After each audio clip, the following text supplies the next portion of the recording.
Assalamualaikum warahmatullahi wabarakatuh. Tepangaken nami kula Wildanda Barbarisa, kula saking kelas 11 TITL 3. Sugeng dalu para rawuh sedaya ingkang kinurmatan, kula aturi panjenengan dumateng para Bapak Ibu guru, para tamu undangan saha kanca-kanca siswa sedaya ingkang kula tresnani lan kula ajeni. Sepisan malih marilah kita panjatkan puji syukur dumateng Gusti Allah Subhanahu wa taala. Awit kanthi rahmat lan hidayahipun, kita sedaya makempal bebarengan ing papan menika kanthi sehat lan bahagia.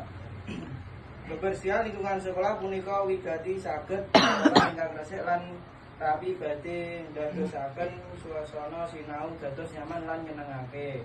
Yen lingkungan sekolah reget mesti ora apik dipandang lan saged nimbulake penyakit.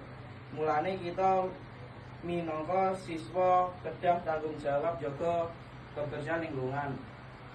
Contoh, buang sampah ing panggonipun, resik-resik kelas sakwise sinau. Mboten wonten tembung ingkang langkung prayoga kawi matur suwun dumateng panjenengan sedaya ingkang sampun kersa mirengake sesorah kula menika mugi sesorah saged jalari pangeling tumrap kita sedaya supados tansah jaga kebersihan lingkungan sekolah. Mekaten sesorah saking kula. Wassalamualaikum warahmatullahi wabarakatuh.